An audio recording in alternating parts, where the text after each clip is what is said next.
That was a really good win. I was scared to death of that game. When you watch Memphis, their improvement, watched a couple games from early in the season, and then I watched a good portion of their last 7 or 8 games. The job that Penny has done to get them defensively bought in and connected where they're forcing turnovers has been really impressive. They've been dominant on the backboards. They only got 6 offensive rebounds on, they miss 34 shots. And they were one of the top 30 teams in the country on the backboard. So that's a credit to our guys. We got a little sloppy there during that stretch when we got the big lead. When a team is desperate like that, you need to slow yourself down a little, and we, to their credit, they got us sped up, forced us into some mistakes. But I'm proud of the way our guys responded. We made a couple changes with how we were attacking the press. The guys did a good job of being strong with it. For Marcus against that pressure to have 8 assists and only 1 turnover. Mitch has 3 assists, only 1 turnover. That's really good, solid ball skills against a very athletic and active team. And then Christian was terrific. We had Martine with 4 fouls with 15, 16 minutes left in the game. And for him to do what he did, he grew up a lot tonight. Any questions from student athletes? I guess, Christian, when you see Martine pick up those, I think it was 2, 3, and 4 real quick in the second half. You probably knew you had to play some extended minutes. What was your mindset? Yeah, my mindset for every single game is just go out there and play as hard as possible. And he told me just be ready to play in case anything happens, and that's what I did. Christian, are you, I'm sure you feel more comfortable, but maybe can you put that into words, where the comfort level is now as compared to maybe a couple months ago? I think I've grown a lot, like what Coach said. Yeah. Is there any area in particular where you feel? I feel like I made a lot of progress, especially with rebounding. We practice every single day, and so just by repetition, practicing rebounding gets you better. Marcus and Mitch, obviously, with the way Memphis was defending you, he had a lot of mismatches inside.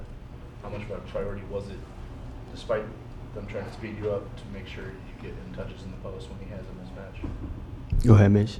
You had 8 assists.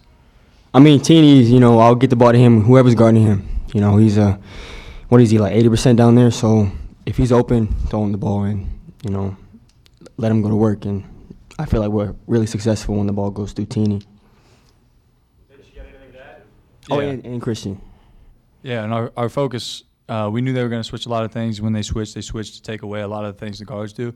And when you get those switches with the smaller guys on Teeny, even with the bigger guys on Teeny, like Marcus said, he's going to go to work, and it just opens up inside-out stuff. So, Teeny gets going early, and then threes start opening up, and people start getting open looks, and then it just opens up the game, and it's hard to guard. And then you get your penetration, and then you just set your feet and spray, and then get whatever you want on offense, like Coach Mack talked about all week. So getting it into him with the smaller guys is huge, and that just opens up everything in the floor going forward. The Memphis, like Greg said, they really made a run there and forced some turnovers. I think they got within 2.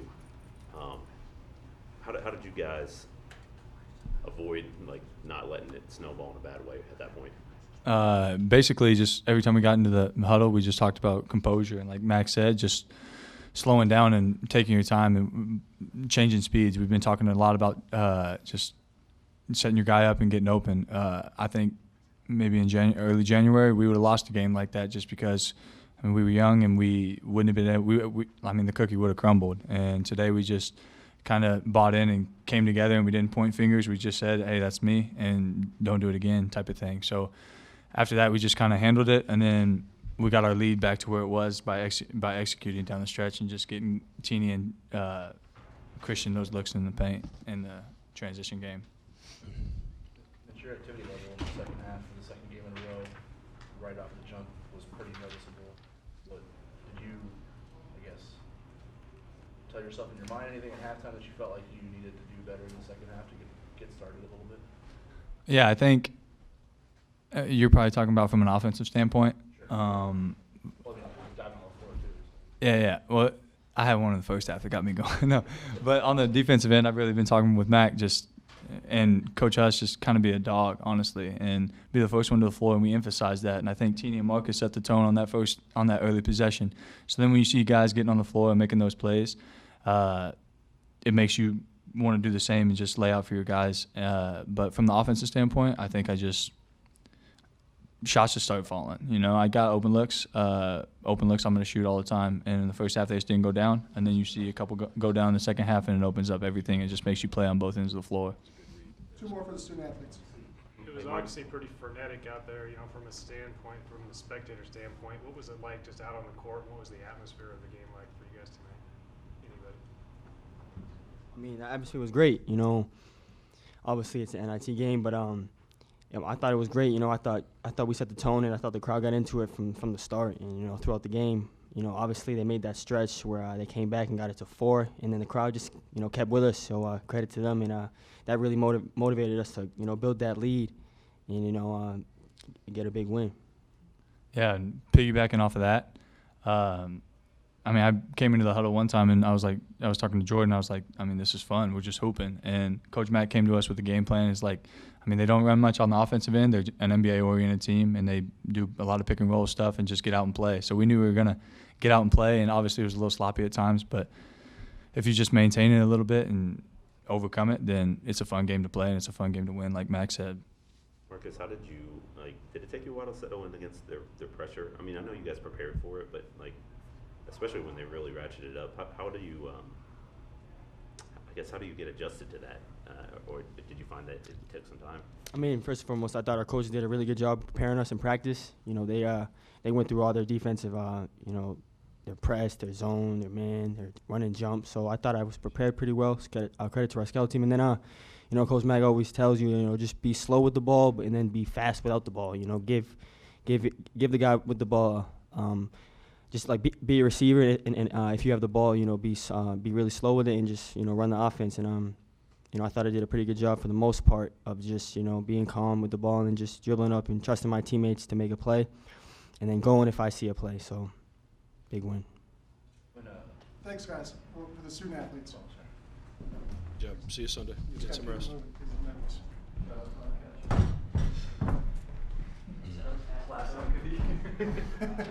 First dunk of his life, I think. Questions for Coach? You talked about at the beginning of the year how the season would be kind of a roller coaster ride. I think that's kind of how it ended up going. What are your feelings after you?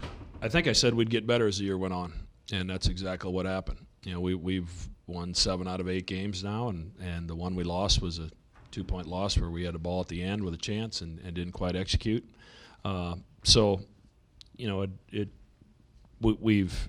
We've had to go through a lot of things along the way that I didn't know when I said that. I said that when we had Jacob. I said that before DJ got hurt. I said that before Marcus got hurt for that 3 or 4 game stretch.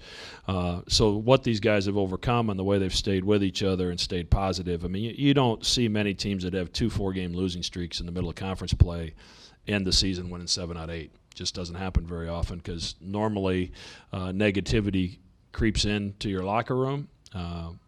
And to these guys' credit, that hasn't happened.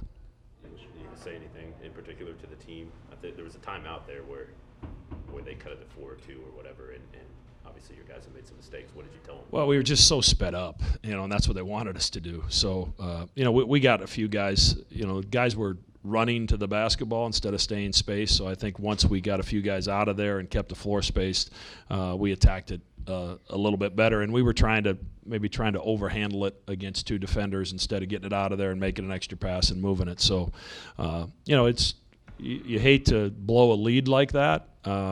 Having said all that, Marcus said it in the hallway on the way down. He said, this game's going to be really good for us down the road somewhere because, we're playing a very athletic, senior-dominated team, and they came, this is what they do. This is how they beat teams. And, we were able to handle it, get ourselves back together, and have a run to end the game. And that's going to be valuable down the road. I was just going to ask, when you're going through that stretch, are you more thinking about the X's and O's and how to get them back on track, or are you looking at sort of their body language at all? Both. As a coach, you're trying to make sure you're putting them in the right spots to be successful, but you're also reading their psyche as well. And if somebody looks a little panicked, you got to either talk to them and get them calmed down, or you got to get them out of the game and get somebody else in there. And I thought Connor brought a great calmness to our press attack. At the end of the press, he had a big shot. He made a nice pass to Christian. He was solid with the inbounds, and he played a lot of minutes there during that stretch where we got back in the game. And he played like you'd want a senior to play. Mitch mentioned the tone that Marcus and Teeny set early. What those plays where it's just like first or second possession and you got guys on the floor. How much of a ripple effect is that kind of? Well, I mean, you're at practice, so you see what we do at practice. It's our first 19 games of the season, we held teams under 1 point per possession 6 times. With tonight's game, it's 11 of the last 15, and that includes the Villanova game where we held them until overtime. So, really, it was 12 out of 15. So, we made a monumental change to the way we approach practice. Because while our offense was flowing and moving and doing everything we needed to do, we recognized as a staff that if we don't get these guys to understand what it's going to take on the other end of the floor, we've got this group together for a long time. We need to change their mindset. And we were able to do that. And to their credit, they bought into it. And when you have a guy, a freshman point guard and one of your leaders that are both knocking heads going after the basketball, that sets the tone for the rest of the guys. And it also immediately gets the fans in the game because our fans are – they're blue collar, they're hard-working people, and they appreciate a team that's going to work and fly around and sacrifice their body to try to help that name on the front of their jersey win. And that really set the tone for the entire game. 3 more for Coach. How important is it to get big minutes for these young guys on a stage like this? Oh, it's good. We experienced it a few years ago when we were in the NIT with Kyrie Thomas as a freshman. And just the boost that he was able to get from playing in the NIT and how he carried that over into his sophomore season. And, I think you think about where Christian Bishop's mindset is after this game compared to after the game in New York City where we lost and he didn't play that well. So he's in a different place, and your motivation to work in the offseason and understand what you're capable of if you continue to work and if your buy-in's there is a powerful, powerful thing. And obviously Marcus hadn't shot the ball the last 3 or 4 games very well.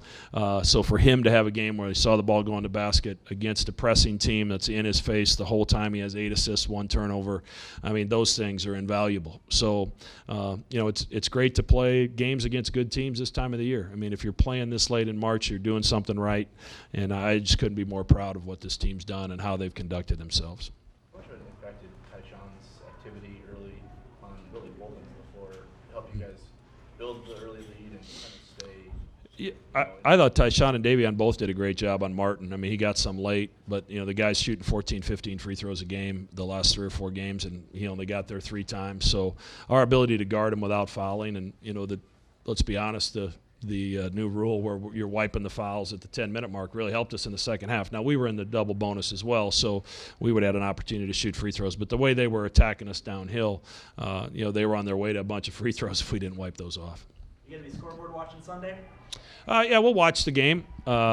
It's a great opportunity. We're going to play 1 game to go back to New York City. And, Nebraska wins. They come here, and we get another home game, which would be awesome.